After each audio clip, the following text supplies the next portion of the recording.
Hi everybody, it's Melissa. I haven't posted a video in a while. I don't think anybody even watched the last one I posted. I just wanted to check in and see how everybody was doing right now. Being stuck inside your homes. It's a rough time for everybody.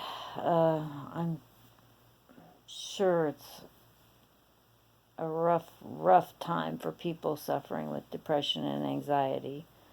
I haven't really had much depression. I've had bouts of anxiety. I've had anxiety attacks.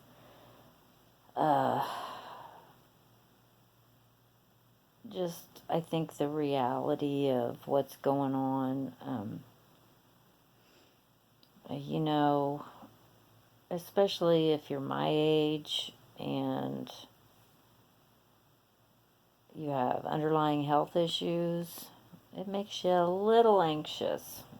And I do have an underlying health issue. I have mitral valve prolapse, which is a faulty valve, heart valve. And from what I gather, this disease is none too good on your heart either, or this virus. So I'm trying to be extra careful. I've ventured out maybe 4 times in the past couple weeks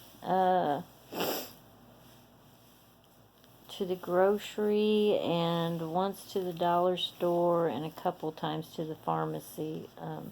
And every time I've been out, I've put on a mask. And today I had to go to the grocery, and I actually wore gloves and a mask.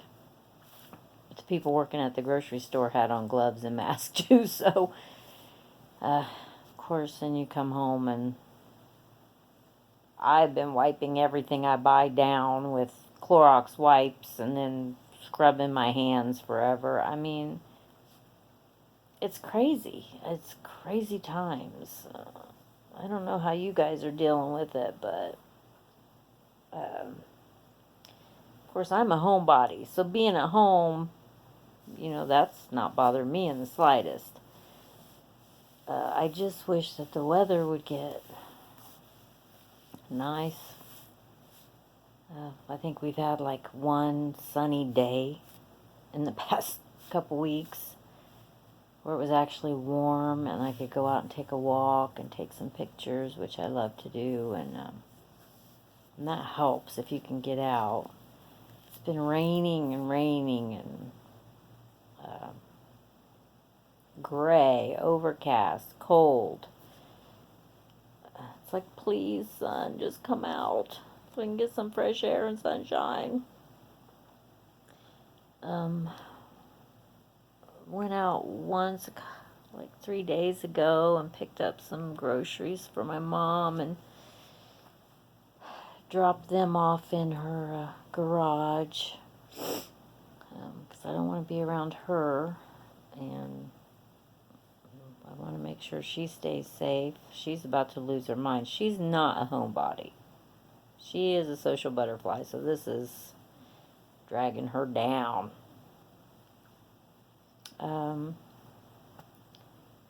Today, I guess they've extended the stay in place order until the end of April now, so I'm like, when am I going to get to see my grandson? And that upsets me because his mother's pregnant and due next month. And like my son, my oldest son, not my younger one, he's staying in. My older son's just running the streets like nothing's changed. And so I can't let him in this house. He popped in the other day and touched everything, and I said, where have you? I don't even know where you've been or who you've been around. You're putting me at risk. And Of course, he got mad at me and said I had a better chance of dying in a car wreck. Yeah, well, I'm safe when I drive too. I don't, you know, I take precautions when I drive. I don't drive with my eyes closed. So, you're putting me at risk running in and out of this house. Didn't seem to bother him in the slightest. And my grandson's mom, she has him today at somebody else's house, letting them watch him with her 3 kids. And he Snapchat called me, and all these kids running, and I said, "Where are you?" And I don't even understand it. She's due to have a baby next month, and exposing herself and my grandson and these people to God knows what. And they just don't take it serious. And now I really can't be around my grandson because I don't know who he's been around. And I know everybody else is in the same boat. So, I mean, I have hope that this is going to pass and,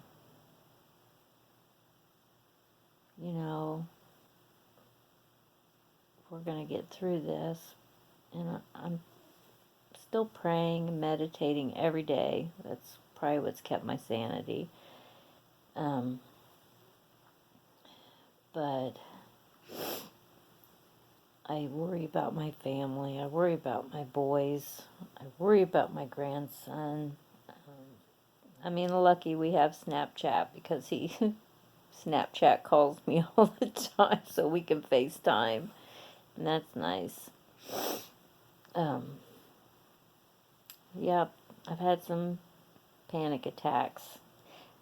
And if you're prone to anxiety and panic disorder, you wake up with the slightest sore throat and oh my God, or if your sinuses are draining and you cough, oh, I have this, it's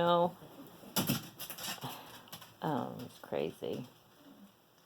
But there's not a shortage of things to do around this house. Now, if I could go buy paint and stuff, that'd be great. I could really get a lot done, but I'm not going to risk going to Lowe's or Menards. I'm sure they're open because I think they sell essential goods, but that's pretty much a ghost town here. I think we have 25 cases in Madison County. One person has died, a 71 or 2-year-old man. Of course, they expect these numbers to go up. And I've been to the drugstore and I've been to the grocery, a small family-owned grocery, like neighborhood grocery with a meat counter. Old school, but it's by my house, and it's kind of a little known secret, so it's not been real packed. And from last week to this week, I've seen a lot more people at least wearing masks and gloves. God, I saw one guy walk up to CVS in a hazmat suit. So, at least some people are doing what they're supposed to be doing. There's not many people on the roads there. So many businesses are shut down right now. Anyway, what I'm doing to deal with anxiety, breath meditations. If you don't know what that is or you've never tried it, I recommend YouTubing that and trying it out. And just trying to practice mindfulness. A lot of prayers, a lot of chanting. That's what I do first thing when I wake up in the morning. That gets my mind straight right off the bat. It may not stay that way. I was angry today when I got back from the grocery. I was angry that we had to do this. I guess it was anger that was coming from fear, is what it was. And I recognized that, but I was just ranting, shouldn't have to do this. Got to wash my hands constantly. My hands are falling off. Got to carry hand sanitizer, which you can't find anywhere now, or Clorox wipes, or Lysol, or anything disinfecting is gone in this town. So I was mad about that. Damn hoarders. Why are they buying up everything in the store? And I think it's just frustration and fear. And it was coming out as anger. So, hey, it's a step for me. At least I recognized it. So I'm still taking my shower every day, getting dressed, trying to stay productive. Today I did a bunch of loads of laundry and scrubbed the bathroom. Made some homemade guacamole dip. Got a pan of ham and beans on the stove. And bought a cake mix, but I forgot to buy icing because I got excited that I saw eggs. So icing slipped my mind, so I guess I'm going to try my hand at making homemade icing. Why not? I got nothing but time. I guess I feel kind of frustrated, too, that there's nothing you can do to help other than stay in your house and do what's recommended. It's like you can't help people. I can take groceries to my mom, which helps her. She's already told me she plans on venturing out this week at one point because she's just got to get out of the house. And I said, well, you better mask up and put those gloves on if you're going to go to the dollar store, which is where she's going. So, anyway, I just hope everybody stays safe and well out there. And try to stay connected to people as much as you can through this so you don't feel so alone and isolated. And everybody stay safe and well. And I guess if anything exciting happens, I'll get back with you. Other than that, I'm just going to be living my life in this house. So you guys take good care, and I will talk to you all later. Bye.